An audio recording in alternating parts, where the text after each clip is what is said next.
Bom, e nesse momento, conversando conosco, o ministro da Educação, Abraham Weintraub, nos atendendo. Bom dia, ministro. Bom dia, Thiago. Bom dia, Josias. Bom dia. Grande prazer de estar com vocês. Bom dia a todos os ouvintes. Estou à disposição. Nós é que agradecemos. Bom, falando sobre, primeiro, essa questão digital. Esse projeto piloto deve indicar o quê? E os custos vão diminuir muito, o senhor falou ontem nos 500 milhões de reais, mas em relação às fraudes, o senhor acha que online o Enem terá menos fraudes? Eu acho que sim, porque o que acontece? Se você parar para pensar, o local mais adequado para você fraudar é na consolidação das notas. Fraudar na ponta é a parte mais difícil e a mais primária. O veículo em papel facilita a fraude, como acontece lá na ponta, com microfone, ponto eletrônico, etc. A parte digital, ela é toda blindada, não tem dificuldade nesse aspecto. Eu entendo o receio de uma mudança. Eu entendo o receio da mudança. Mas, gente, a gente mexe com banco, hoje é tudo eletrônico e não tem fraude. Josias. Ministro, até acho que a mudança está demorando, né? Me parece que essa programação, ou esse projeto de transformar o Enem em algo digital, vem desde o governo Dilma, né, como projeto. Agora nós estamos começando a planejar a implementação e a conclusão do processo se dará no último ano do próximo presidente, do próximo mandato presidencial, né? O que é que dificulta tanto, o que é que retarda tanto a introdução do computador nesse sistema? Eu estou há 70 dias no cargo, o governo Bolsonaro completou 6 meses, e se o projeto foi dito, veja, se falaram no projeto, né, eu nem vi isso, a Dilma falou disso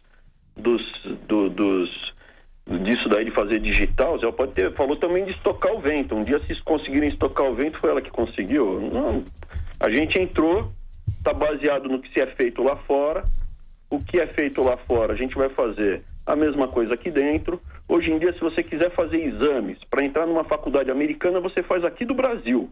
Você faz TOEFL, você faz GMAT, você faz o SAT, aqui do Brasil no computador, e você consegue ter nota ou não, né, para entrar numa faculdade lá fora.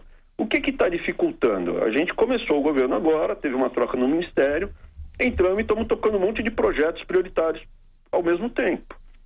O que a gente tem que fazer é respeitar a vida das pessoas. São 5 milhões de brasileiros todo ano fazem o exame. 5 milhões de pessoas que se preparam para fazer o exame. A gente vai fazer uma mudança com 1%, começar com 1% do público total em 15 capitais. Se der para fazer mais, a gente faz.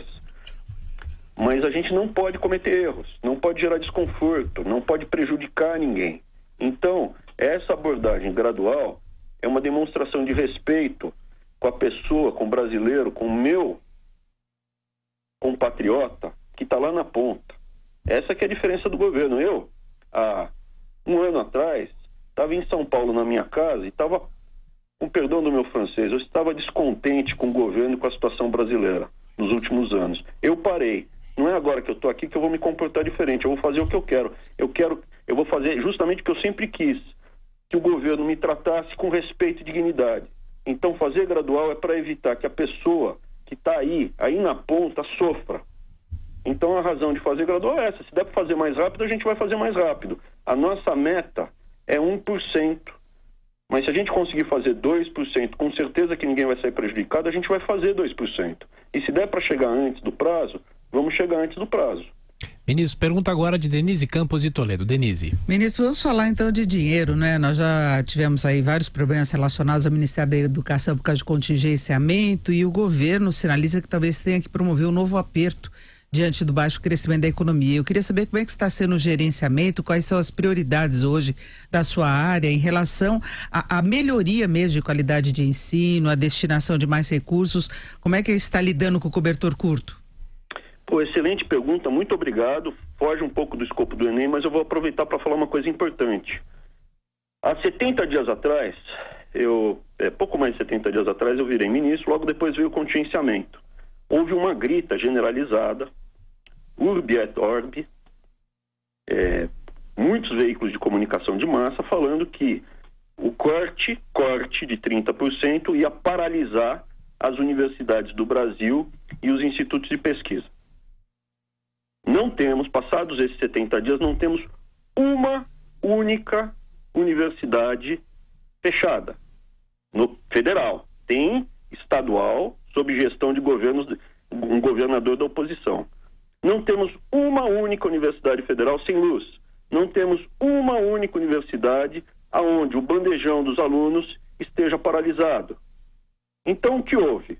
Houve um contingenciamento de 3,5% por falta de recurso, porque os governos anteriores quebraram o país, e o que está havendo é uma gestão, a meu ponto de ver, eficiente, porque aparentemente nenhuma universidade está fechada, e a gente conseguiu sim manter o contingenciamento dentro da lei. Isso é lei, gente, a gente tem que obedecer à lei. A lei nos obriga a baixar o gasto caso a receita venha mais baixo.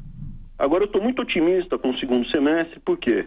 Porque passada a reforma da Previdência, a nova Previdência, eu acho que a economia do Brasil vai deslanchar e a gente vai ter recursos para investir na educação básica. Só para te dar um pequeno ponto.